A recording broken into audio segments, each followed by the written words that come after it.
দশকে 80-র দশকে বাংলাদেশের কোনো একটা গ্রামের কথা, একটা পল্লীর কথা আপনি একটু চিন্তা করেন তো। রাত 8টার দিকে 9টার দিকে আপনি ওই গ্রামের কাউকে খুঁজে পাবেন? 70-এর দশকে 80-র দশকে একটা গ্রামের পরিবেশের কথা যদি চিন্তা করেন, রাত 8টায় সবার কি অবস্থা বলেন তো? আপনি তো ঘুম খুঁজে পান না, আপনার তো ইনসমনিয়া। আমাদের এখন ট্যাবলেট খাওয়া লাগে না ঘুমের জন্য? আমাদের তো ইনসমনিয়া হয়ে গেছে এখন। কিন্তু আজ থেকে বেশি দূরে না, 30 বছর আগের একটা গ্রামীণ পরিবেশের রাত 8টার পরিবেশ হচ্ছে সবাই ঘুম। আমরা তারও 2 বা 3 ঘন্টা পরে ডিনার করব, কিন্তু ওনাদের মাগরিবের আগে বা পরে ডিনার করে ফেলছে। এশার নামাজ পড়েই কি 1-2 জন না, পুরো গ্রাম জামাতে ঘুম। পুরো গ্রাম জামাতের সাথে ঘুম। তো যে লোকটা 8টার দিকে ঘুমালো, উঠবে কখন বলেন? রাত 3টার পর ওর ঘুম আসবে? আর হ্যাঁ, ঘুমেরও তো একটা লজ্জা শরমের ব্যাপার আছে। আর কত থাকবে এখানে, কি বলেন? আপনি তো ঘুমাতে যান রাত 2টায়, আর আজ থেকে 30 বছর আগে আমার বাংলাদেশের একটা গ্রামীণ পরিবেশে রাত 8টার দিকে সবাই ঘুম। আমরা এখন যেই টাইমটাতে ঘুমোতে যাই, ওই সময় ওনাদের অর্ধেক ঘুম শেষ। ফজরের নামাজ পড়ে আমাদের বাপ চাচারা কি করতো? হ্যাঁ, একটু ব্যাক টু দ্য হিস্ট্রিতে তাকান না। ফজরের নামাজ পড়ে এক বল পান্তা ভাত খাইতো। আমরা তো এখন এতটুকু খাইলে আমাদের এটা বার্ন করার জন্য দৌড়াইতে হয় 5 কিলো, জিমনেশিয়ামে যাইতে হয়, কত আয়োজন, কত ওয়ার্কআউট করা লাগে। এক বল কাঁচামরিচ দিয়ে, পোড়ামরিচ দিয়ে ভাত খেয়ে চলে যাইতো ফসল খেতে। দুপুরে আবার এক বল, খাইতে বসলেই এক বল। আমরা সারা মাসে খেতে পারি না এক বল। আচ্ছা, কি খেত? খাওয়ার আইটেমটা দেখেন তো। কোনো ফরমালিন আছে? কথা বলেন। কোনো মেডিসিন ছিল না, একেবারে ফ্রেশ, হ্যাঁ, পিওর অর্গানিক। নিজেদের মাঠ থেকে আনা যে ধান, ঢেকি ছাটার ধান দিয়ে ভাত খেত। বাড়ির পুকুরের মাছ, কোনো ফরমালিন নাই। নিজের চাষ করা সবজি খেত, গোয়ালের দুধ খেত। আমরা অনেকে মনে করি যে আমাদের এই যে সায়েন্স অ্যান্ড টেকনোলজিক্যাল অ্যাডভান্সমেন্টের যুগে আমরা বোধহয় খুব সুখে আছি। আমাদের দাদা পরদাদারা বোধহয় এত সুখ করে যায় নাই। ওনারা যে সুখ করে গেছে তা আমরা চোখেও দেখিনি। আমার দাদা পরদাদারা যে সুখে লাইফ লিড করেছে, তার অর্ধেকও আমরা করতে পারি না। তারাই আসলে শান্তির, সুখের, আনন্দের সময়টা তারা কাটিয়েছে। তাহলে সম্মানিত সুধীমণ্ডলী, পুরো আমি আপনাদেরকে বোঝানোর চেষ্টা করছি যে ইসলামিক লাইফস্টাইল নিয়ে why we should talk about Islamic lifestyle. কারণ পুরো সিস্টেমটাকে তারা কলাপস করেছে, করাপ্ট করেছে।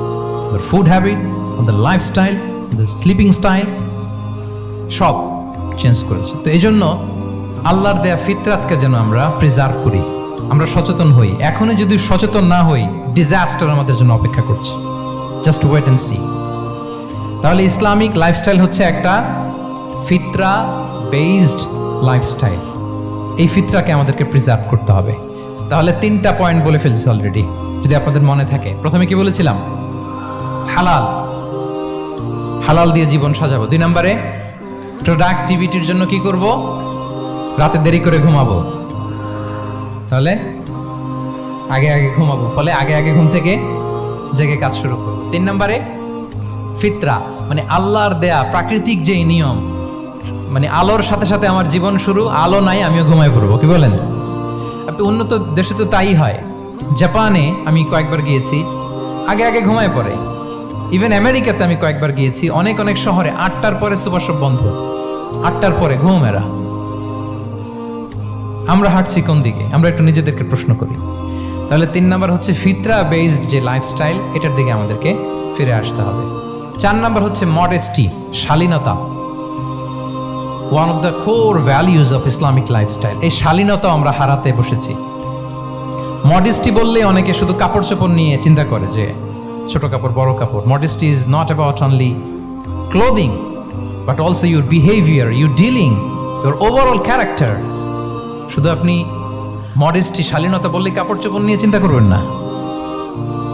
এটা আপনার মডেস্টি ইন ইউর স্পিচ, আপনার কথার মধ্যেও, শব্দ চয়নে মডেস্টি থাকতে হবে, আপনার বিহেভিয়ারে মডেস্টি থাকতে হবে, আপনার ডিলিংসে মডেস্টি থাকতে হবে। এই শালীনতা আমরা হারাচ্ছি। তার বিপরীতে আমাদের সমাজে অশ্লীলতার প্রসার হচ্ছে, লাজুকতা হারিয়ে যাচ্ছে। লাজুকতা, লজ্জা শরম থাকা, এটা যে কত বড় নেয়ামা, যেই জাতি একবার এটা হারিয়ে ফেলে আর কোনো কিছু দিয়ে জোড়াতালি দিয়ে এটা তারা রিভাইভ করতে পারে না। এই যে ওয়েস্ট তো এখন যা যা আমাদেরকে শিখাইছে, যেটাকে আমরা স্ট্যান্ডার্ড মনে করি, আবার তারা ফিরতেছে। এই যে ডিভাইসের কথা বলছি না, আপনি অস্ট্রেলিয়ার খোঁজ খবর নেন, যারা খোঁজ নিয়েছেন তারা জানেন আন্ডার 16 কোনো বাচ্চা সোশ্যাল মিডিয়া ইউজ করতে পারে না অস্ট্রেলিয়াতে। 1 মাস অ্যাপ্লাই করে, কান্ট্রি ওয়াইড অ্যাপ্লাই করে দেখায় ফেলছে। Facebook, including Facebook, WhatsApp, Twitter, TikTok, 10টা অ্যাপস যেগুলো বাচ্চাদের মধ্যে এডিকশন নিয়ে আসে, এগুলো সব বন্ধ। জানেন এই নিউজটা? জানেন? মানে ফিরতেছে, উল্টা ফিরতেছে। এই যে শালীনতার কথা আমরা বলি, এটা হারাচ্ছে। রাসূল সাল্লাল্লাহু আলাইহি ওয়াসাল্লাম বলেন, যার শালীনতা নাই, ইযা লাম তাস্তাহি ফাসনা মা শি'তা, যখন তোমার লজ্জা শরম থাকবে না, যা মনে চায় তাই করো। শিশু মুহাম্মদ চলে গেল সেই বনু সাআদে, ছোট্ট মুহাম্মদ কাঁদে না কখনো। ক্ষুধা লাগলেও কাঁদে না, ব্যথা পেলেও কাঁদে না, কিন্তু ছোট্ট মুহাম্মদের